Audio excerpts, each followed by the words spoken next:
네, 학생 여러분, 안녕하십니까? 조사 방법론 시간입니다.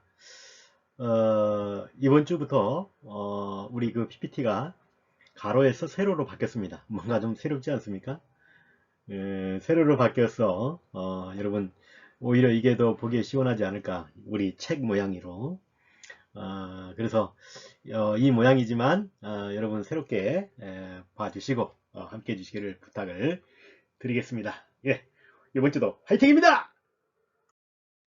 네, 이제 오미크론의 세상, 이제 거의 일반화됐죠. 이제 뭐 거리 규제도 풀리고, 어, 그 인원 제한도 풀리고, 예, 너무 좋지 않습니까? 간만에 우리가 찾은 자유. 그러나 여전히 오미크론은 살아있다. 어, 코비드는 살아있다. 아, 이거를 조심해야 된다. 이것을 우리 학생들은 잊지 말고 여러분의 건강 여러분이 지키시기를 바랍니다. 그리고 행복한 우리 조사 방법론 시간이 되기를 바랍니다. 네, 오늘도 수업을 시작합니다. 이 시간에는 이제 질문지 작성하기, 논문을 쓸 때 이제 통계를 내기 위해서 질문지를 작성하지 않습니까? 이제 그 질문지를 어떻게 작성할 것인가 그 부분을 오늘 공부하도록 하겠습니다. 여러분 잘 따라와 주시기를 부탁드립니다. 어, 지난 강의에서 우리는 서베이 연구에서 꼭 필요한 질문지, 그 질문지를 그 지금 질문지 가지고 하는 연구가 이제 서베이지 않습니까? 이 질문지 활용해 가지고 검사하는 것이 연구하는 것이 필요한 질문지를 작성하는 방법을 우리가 이제 공부하게 될 거예요. 기본적으로 질문지의 구성 요소에는 어떤 것이 들어가는지 그것을 먼저 살펴본 다음에요. 그 다음에 이제 문형, 그 문장의 그 종류, 그 다음에 문항을 만들 때 문항을 배열할 때 주의할 점이 뭔가, 유의할 점이 뭔가, 그것을 한번 우리가 서로 살펴볼 것입니다. 더 나아가서 우리 자신이 이제 직접 질문지를 만들지 않고 다른 연구자의 질문지를 활용할 때, 다른 연구자의 그 연구를 그 질문지를 우리가 그대로 사용할 때 또 유의할 점이 무엇인가, 이런 부분에 대해서 공부해 보도록 하겠습니다. 질문지에 먼저 우리가 생각해 봐야 되는 거는 그 질문지의 구성입니다. 질문지의 구성 요소가 무엇이 있는가? 이것을 이제 살펴볼 필요가 있겠는데요. 질문지는 서베이 연구에서 그 자료 수집을 위한 결정적 자료예요. 아주 이 결정적 자료라고 하는 것은 굉장히 중요하다 하는 것이죠. 결정적이다 하면 아주 매우 중요하다는 뜻이겠죠.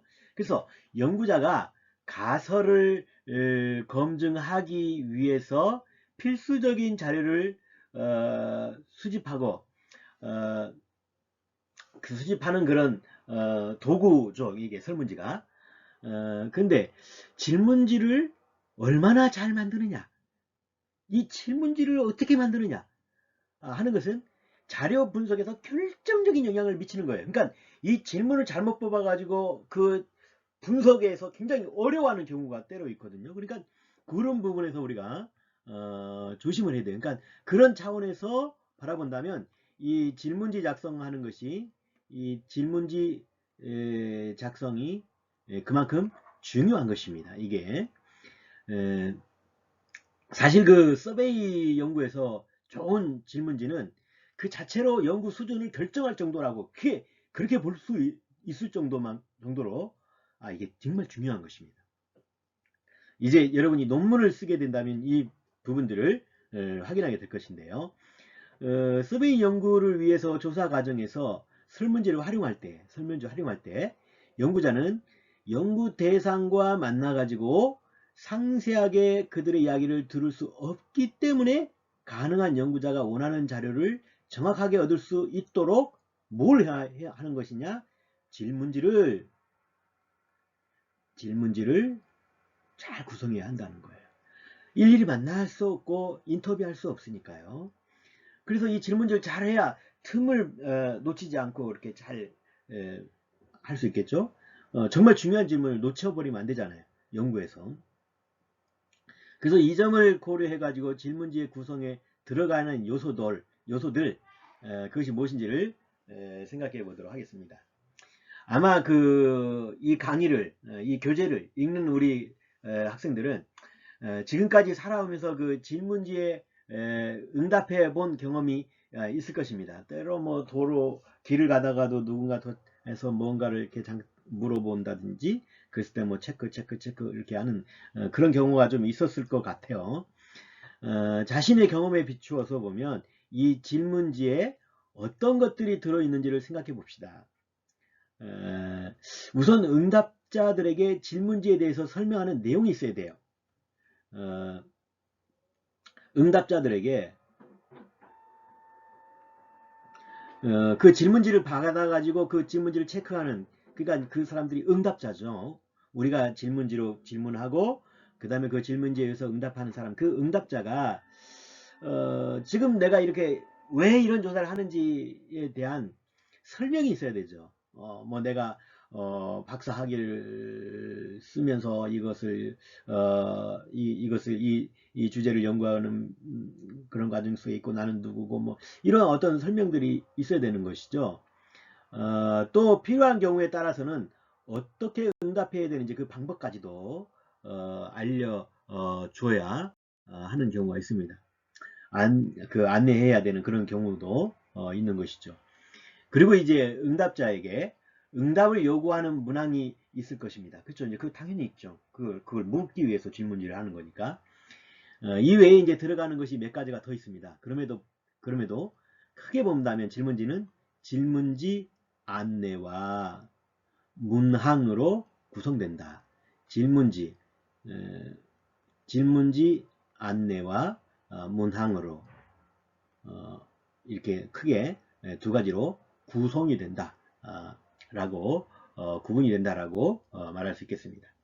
자, 그렇다면 질문지의 안내는 어떻게 할 것이냐, 이제 그 부분을 우리가 한번 살펴볼게요. 자, 질문지 안내에 보면 우선 질문지 안에 예시를 한번 살펴봅시다. 이게 하나의 예시예요. 이 밑에 있는 것은 이제 예시인지 누군가 사용했던 것인데 우리가 한번 보는 거예요. 작성의 예시입니다.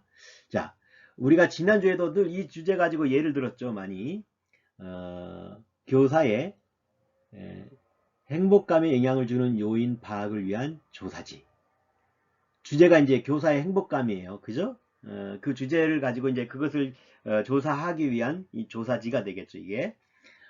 그래서 이제 그 질문지 안내가 필요하고 그 다음에 문항이 있다고 그랬으니까 그 두 부분이잖아요. 그 첫 부분에서 안내는 어떻게 하느냐, 그거의 예시예요. 내가 이제 만약에 교사의 행복감에 영향을 주는 요인 파악을 위한 조사지 그랬는데, 만약에 여러분이 다른 주제를 한다, 이를테면 뭐 복지에 관한 혜택과 삶의 윤택의 그 관계성을 연구한다면 복지 혜택과 우리의 삶의 혜택, 그것에 대한 파악을 위한 조사지, 뭐 이런 식으로 제목이 달라지겠죠. 이렇게 제목이. 그러니까 내가 어떤 것을 조사한다는 것이 이게 제목으로 이렇게 타이틀로 주어지고 있는 거죠. 그러면서 그 예시를 한번 봅시다. 안녕하십니까.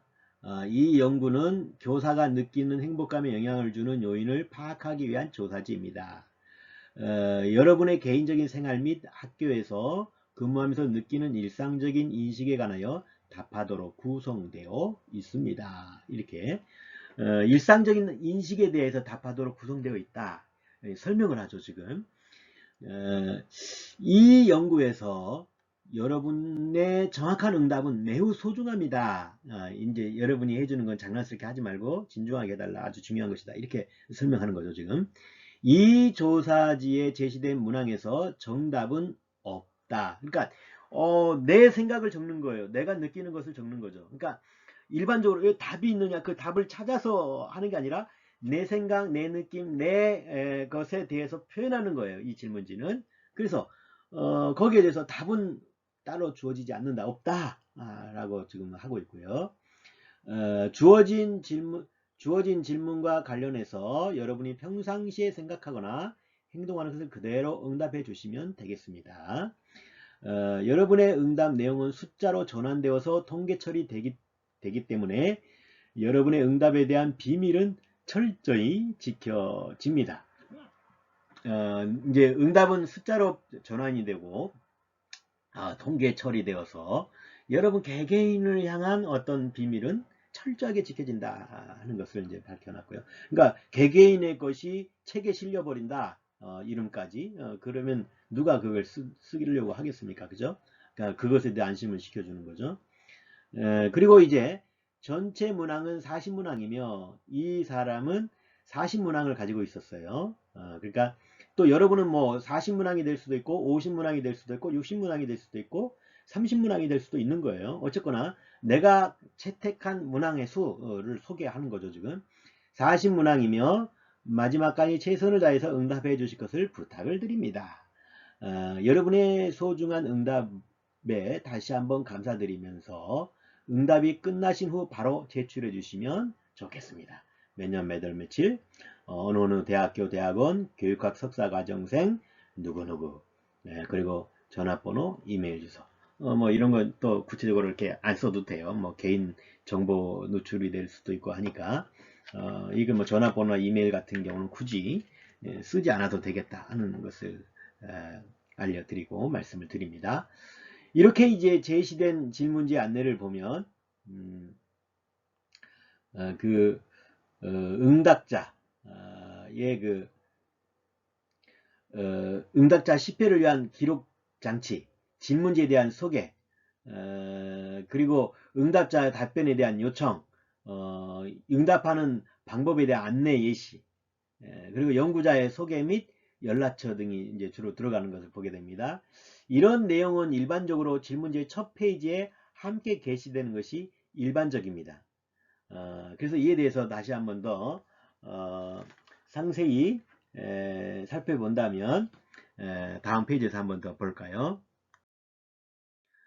응답자 10배를 위한 기록장치. 자, 응답의 10배를 위한 기록장치는 연구 대상자를 위한 것이 아니라 연구자를 위한 것입니다. 그래서 서베이 연구의 경우 아까 그 위에 제가 설명 안 했군요. 그 네모칸이 있었죠. 제일 윗편에. 서베이 연구 경우 이제 수많은 대상자들에게 조사 결과를 얻지 않습니까?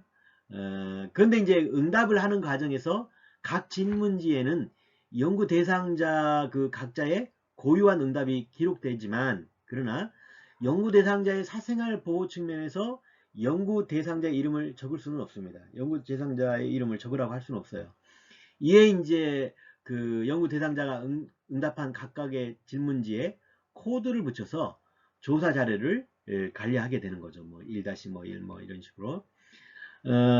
이 질문지에 코드를 넣는 경우에는 해당하는 숫자가 들어갈 그 자릿수를 고려해 가지고 칸을 만들고 질문지의 오른편 상단에 이제 위치시키면 됩니다.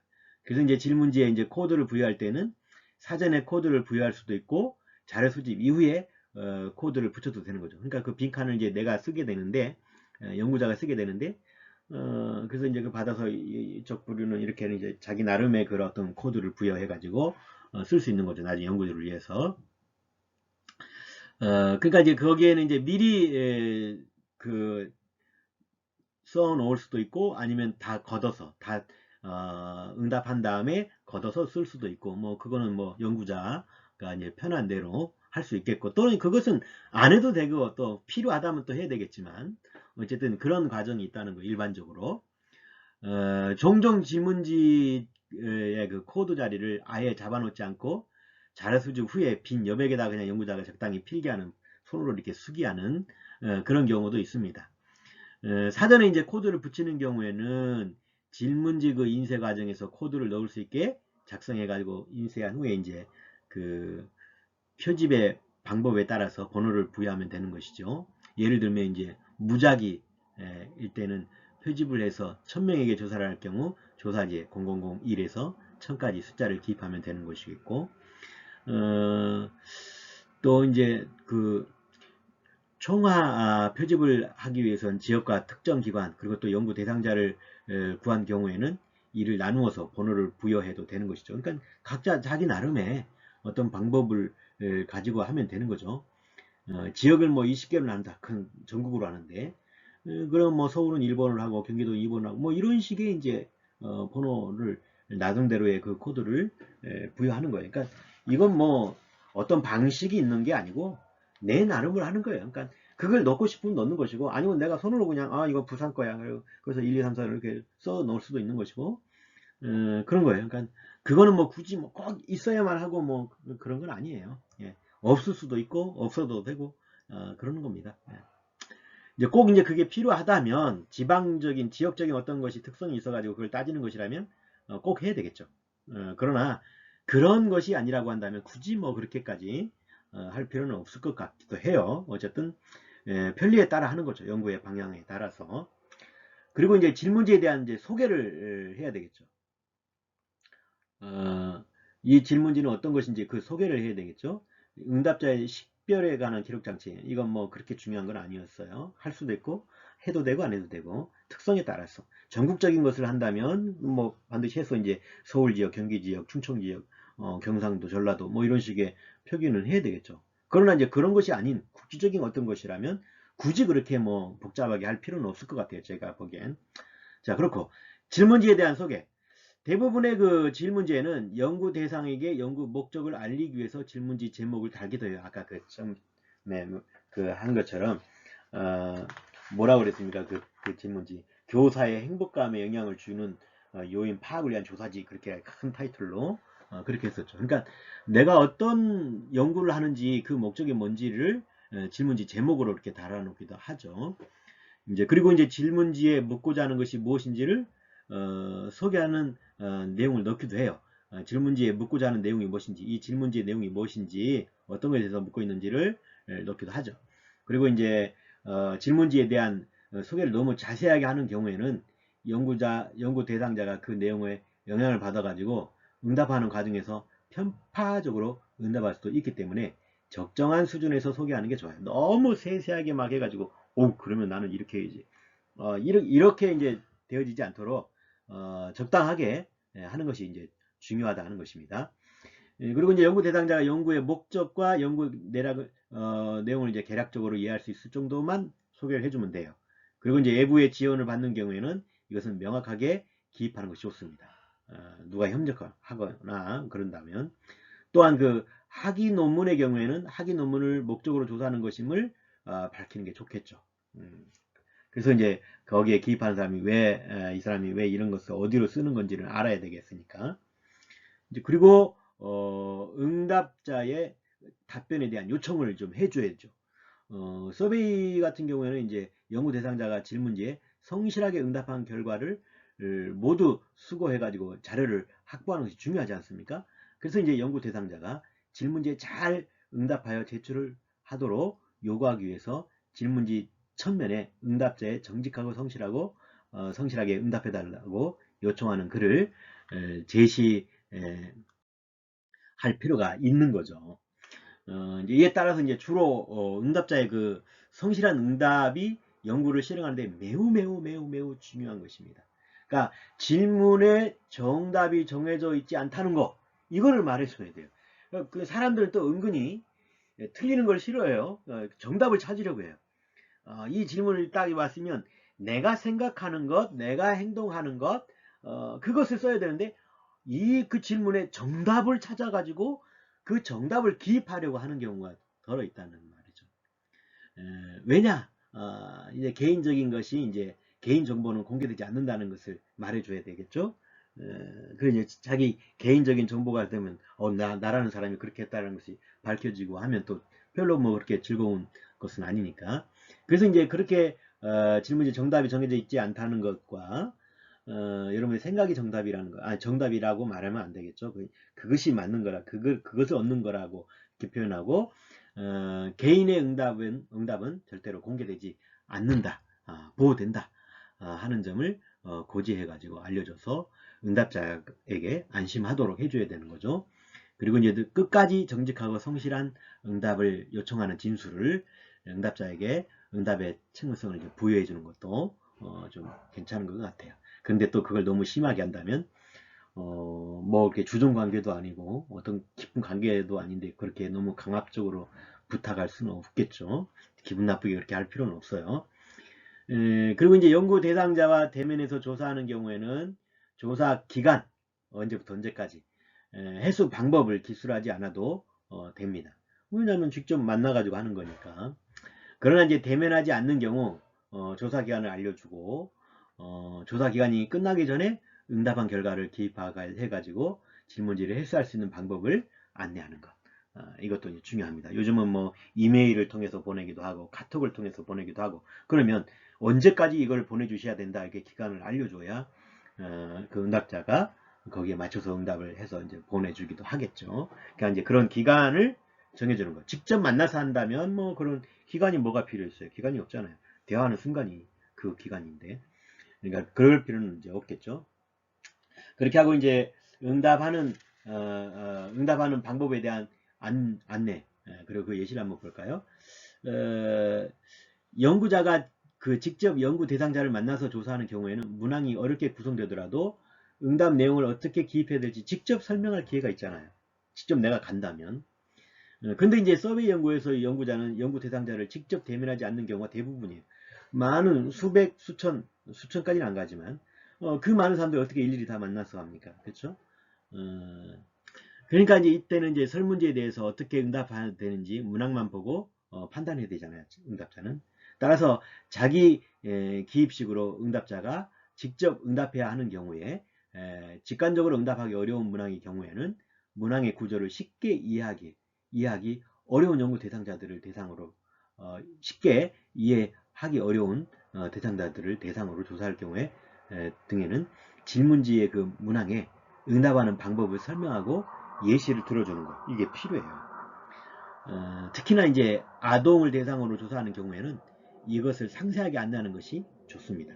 좋은 연구 결과를 얻기 위해서 자료를 얻기 위해서 이제 아래 그 표는 청소년 한국 청소년 정책연구원에서 초등학생을 대상으로 해가지고 대규모 조사를 실시할 때 응답하는 그 방법 그것을 자세하게 안내하는 거예요. 그거를 예시를 썼습니다.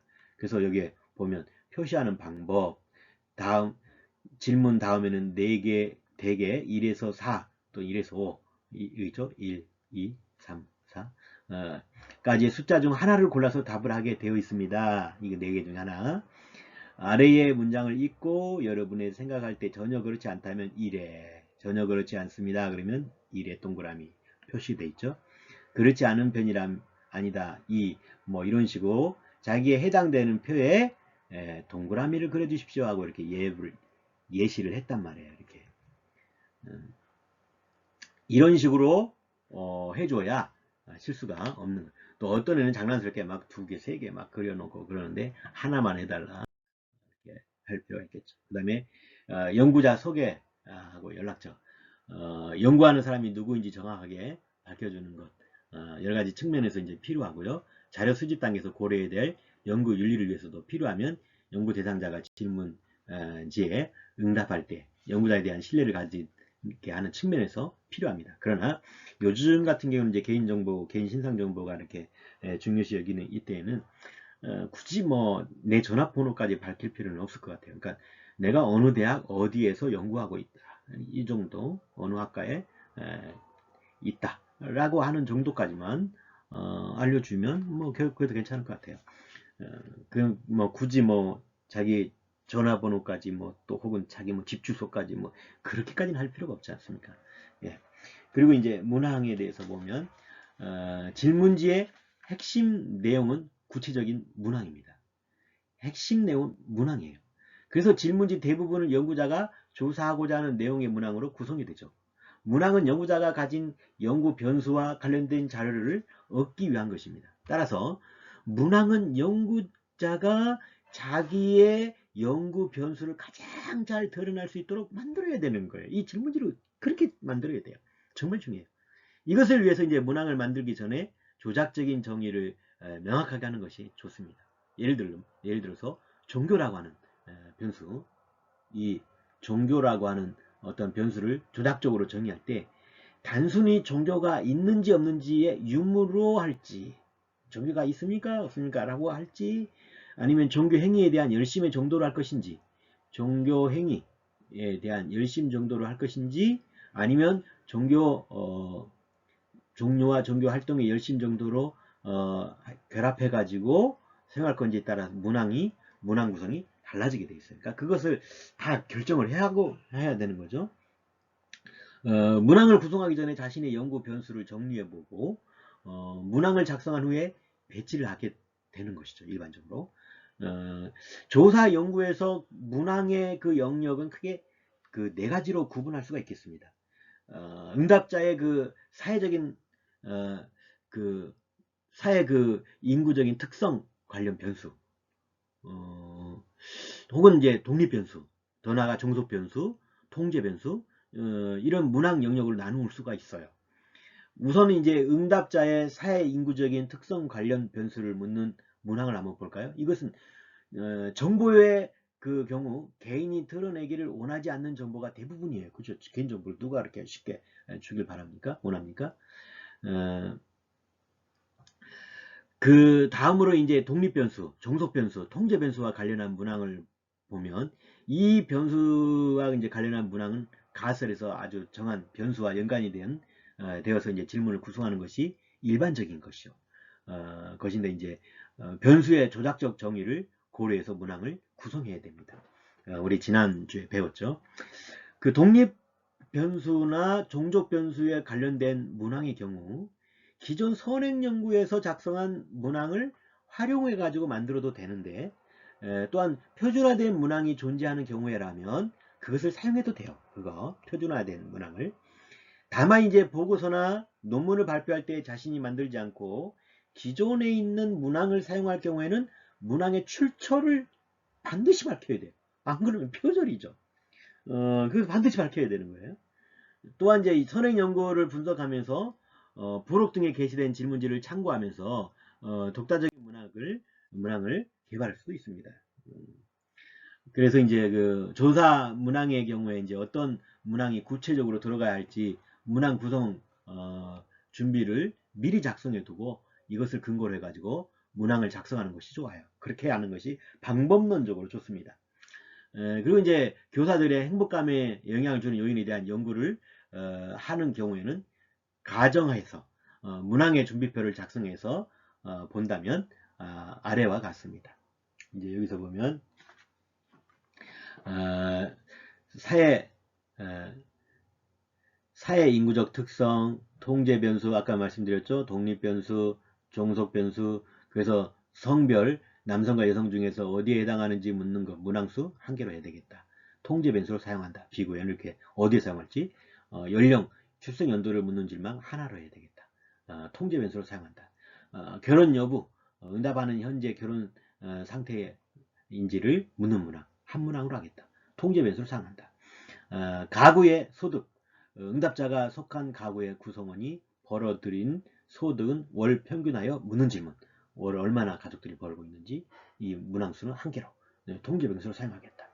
그 다음에 이제 통제 변수, 학교 생활, 학교 설립 유형, 근무하는 학교가 사립이냐 공립이냐 어디에 속하는지를 묻는 질문. 이건 하나를 하겠다. 근무 학교의 급별, 근무하는 학교가 초등학교냐 중학교냐 고등학교냐 어디에 속한지 질문을 나는 하나를 하겠다.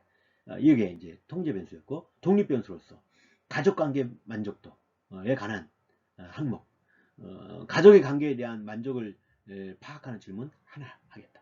그 다음에 건강 수준에 대해서 이게 이제 행복감에 관한 다 관련된 거잖아요. 독립 변수로서 독립 변수는 바로 그런 거죠. 그래서 이제 자신의 그 건강 상태에 대한 주관적 질문을 나는 5개를 하겠다. 그러니까 종교 유문 묻는 문제 하나로 이런 식으로 해가지고 이제 직업에 대한 질문 여러 가지 묻고 직업에 대한 것은 내가 4가지로 해야 되겠다. 표준화된 척도를 활용한다. 비고난 해가지고 그리고 이제 종속 변수로서 행복감 자체 이걸 연구하잖아요. 개인이 느끼는 행복감 정도를 묻는 질문을 10개 정도 해가지고 표준화된 척도로 활용하겠다. 이런 식으로 준비를 해가는 거예요. 사전에 이제 준비표를 이렇게 만들어서 하는 겁니다. 그러면 이제 문항의 구성.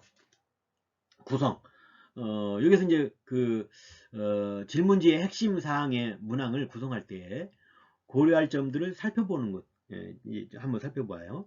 문항은 질문과 답지로 구성이 되지 않습니까? 그죠? 답지에는 응답의 범주, 응답의 항목, 응답지라고도 표현할 수 있는데 여기서는 답지라고 할 것입니다. 답지. 그렇게 표현할 거예요. 문항의 내용, 명료화를 위한 유의점, 주의할 게 있어요. 뭐냐? 문항의 내용이 명료해야 질문지에 대한 응답도 정확할 수 있어요. 뭔가 두루뭉실하게 물어버리면 어떻게 답을 해야 되는지, 뭘 묻는지, 지금 이 질문이 어떤 건지, 어떤 답을 원하는 건지 모를 수가 있어요.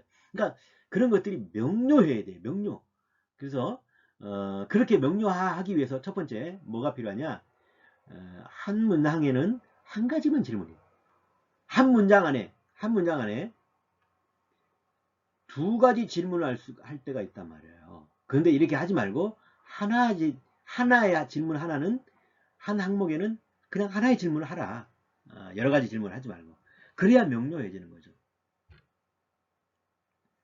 여기 이제 질문의 예를 밑에 한번 이 표를 보십시오. 여기에 당신은 여가 활동을 일주일에 평균 몇 분 정도 하며 그리고 여가 활동에 어느 정도 만족하십니까? 자, 여기에 대해서 여러분 어떻게 생각하세요? 위의 문항에서 여가 활동의 평균 시간을 묻잖아요. 평균 시간 그리고 여가 활동에 대한 평가를 동시에 묻고 있어가지고 응답자가 응답하기에 어떻습니까? 어떻게 몇 분 정도 하고 여가성에 만족하냐 이렇게 할 때 응답자가 어디로 어떻게 해야 될지 하나만 해야 될지 두 개 해야 될지 이거 문제가 어렵단 말이에요. 이럴 경우에 이 문항을 이렇게 하나로 이렇게 묶어서 두 개를 질문하지 말고 이거를 제1항으로 이걸 제2항으로 두 개로 나누라는 거예요. 이 한 문항에서 두 개 질문을 하지 말고 하나로 해야 되는 거예요. 그래서 밑에 보십시오. 이게 이제 추천하는 그 방식이에요. 당신의 여가 활동은 주당 평균 하면 어느 정도인지 적어 주십시오. 좋잖아요. 평균 몇 분 정도 하며 이거 그리고 또 다른 질문 들어가는 것보다 명료하잖아요. 이게 더욱더. 그리고 당신의 여가 활동에 대해서 만족하는 정도는 어디에 해당합니까? 라는 거예요. 그리고 또 나와서 또 한 가지 예를 들어보면 당신의 여가 및 건강관리 활동을 일주일에 몇 분 합니까? 랄 때 여기서 이제 의견은 뭐냐면 이 연구자가 여기서 여가 활동 및 건강관리 활동이라는 것으로 두 개를 묶었잖아요. 또 이거를 이제 이거 밑에처럼 당신의 여가 활동 일주일에 몇 분 정도 하십니까? 이렇게 해서 두 개로 나누라는 거예요. 당신의 건강 관리 활동을 일주일에 몇 분 정도 하십니까? 이렇게 두 개 나누면 명확하잖아요. 이해하기가 쉽잖아요. 그래서 이런 식으로 하는 거예요. 그러니까 한 문항에 질문이 두 개씩 들어가면 어렵다. 그렇게 하지 마라. 그리고 이제 두 번째는 특정한 답안지의 선택을 유도하는 내용을 넣어서 묻지 말아라. 특정한 답지의 선택을 유도하는 것. 그러니까 연구 대상자가 응답할 때 다른 것에 좌우되지 않고 응답자의 자발적인 선택에 의해서 답할 수 있어야 정확한 조사가 가능한 거예요. 그래야 정확한 거죠. 이것을 위해서 묻는 내용이 어느 한 방향으로 가치가 개입된 설명이나 내용을 써서는 안 돼요. 그럼 강요하는 거예요. 가치 중립적인 표현으로 묻는 그런 방식으로 서술해 줘야 돼요. 잘못된 그 예를 한번 볼까요? 자, 이거예요. 종교가 있는 경우 마음의 평안을 얻을 수 있다는 점에서 삶의 긍정적인 역할을 합니다. 벌써 답을 내리고 있죠. 당신은 종교가 있습니까? 이렇게 설명해 놓고 당신은 종교가 있느냐라고 물어요. 이 종교에 대해서 긍정적인 평가를 해놓고 나서 당신은 종교가 있느냐고 물어요. 이러한 진술은 삭제하고 묻는 게 좋아요. 이 앞에 있는 것을 왜 굳이 이 종교가 있는 경우에 마음의 평안을 얻을 수 있다는 점에서 긍정적인 역할을 합니다라는 이게 들어갈 필요가 없잖아요. 이걸 빼버리라는 거예요. 그냥 하나만 하면 된다는 거죠. 그래서 이제 종교에 대해서 이제 긍정적인 평가를 하는 그런 질문을 먼저 제시한 후에 응답자가 유무자의 그 종교 유무를 묻고 있어가지고 문제가 되는 거죠. 이러한 질문은 삭제하고 묻는 것이 좋습니다. 이렇게 할 필요가 없어요. 그 밑에 보십시오. 추천하는 예인데 당신은 종교가 있습니까? 이렇게 딱 하면 얼마나 간단합니까? 얼마나 명료해요. 그죠? 예, 이렇게 이런 식으로의 그 질문지를 만들어야 되는 거죠. 그리고 이제 응답 세 번째로 응답자가 응답하는데 혼선을 갖지 않도록 단어, 단위, 시간, 접속사 등을 명확하게 제시하면서 물어야 된다는 거. 그러니까 이건 뭐 다시 설명하지 않아도 그냥 우리가 상식적으로 알 수 있는 그런 내용이죠. 그래서 한번 예를 들어볼까요? 잘못된 예. 자, 당신이 근무하는 학교에서 인간관계에 대한 만족도 정도는 다음 중 어느 것에 해당합니까? 여기에서 학교에서의 인간관계에 대한 만족 정도를 묻고 있는데 응답자가 이 질문을 바꿔서 교장과의 인간관계, 동료, 교사와의 인간관계, 학생과의 인간관계 중에서 무엇을 답해야 할지 혼란을 일으킬 수가 있다는 거예요. 이 경우 각기 다른 것에 초점을 두어서 응답하게 되면 조사 결과에서 문제가 생길 수 있거든요. 그래서 이렇게 묻는 것은 세 개로 묻는 게 좋아요. 학교 안에서 인간관계, 그러면 누구와의 인간관계인지 모르잖아요. 이 응답자가. 그러니까 이것을 세분화해야 돼요. 어떤 걸 추천할 수 있냐면 당신이 근무하는 학교 교장과 인간관계에 대한 만족 정도는 어느 것에 해당합니까? 분명하잖아요. 이 질문과는 같이. 이거는 학교에서 인간관계라고 하면 학교에서 인간관계 누구를 말하는 건지 학생을 말하는 건지 동료 교사를 말하는 건지 이건 모르잖아요. 너무 모호하잖아요. 학교의 일반적인 직원과의 관계를 말하는 건지. 그러니까 이렇게 세부적으로 이렇게 질문해주면 얼마나 명료합니까? 그리고 당신이 근무하는 학교 동료 교사와 인간관계 정도는 다음 중 어느 것에 해당합니까? 분명하잖아요. 망설일 이유가 없게 되잖아요. 명료하게 다가오잖아요. 그리고 당신이 근무하는 학교의 학생과 인간관계과의 인간관계에 대한 만족 정도는 어느 것에 해당합니까? 이렇게 나오면 얼마나 쉽습니까? 예. 그리고 또 잘못된 예를 또 볼까요? 자, 이런 질문을 했어요. 당신의 소득은 얼마입니까? 자, 이 문항에서 누구의 소득인지 어떤 소득인지 기간은 언제를 말하는 것인지 명확하게 진술되지 않아 가지고 이 대상자가 당신의 소득은 얼마입니까? 라고 한다면 이게 연봉을 말하는 연을 말하는 건지 월을 말하는 건지 분기를 말하는 건지 이걸 모르잖아요. 이걸 당신의 소득 얼마입니까? 1년 소득이 얼마입니까? 월 소득이 얼마입니까? 이런 게 구체적이잖아요. 그래서 추천의 예는 당신 자신의 올 한 해 월 평균 소득은 얼마입니까? 라고 하면 정확하잖아요. 당신 가족 전체의 올 한 해 소득은 한 달 평균 하면 얼마입니까? 정확하잖아요. 그래서 바로 응답하기가 너무 쉽지 않습니까? 어, 이런 식으로 해야 하는 거죠. 자, 시간이 오늘 좀 너무 많이 갔는데요. 여기까지 하고 우리 잠시 쉬었다가 2강에서 다시 만나도록 하겠습니다. 여러분 좀 쉬십시다. 예, 이따 봐요.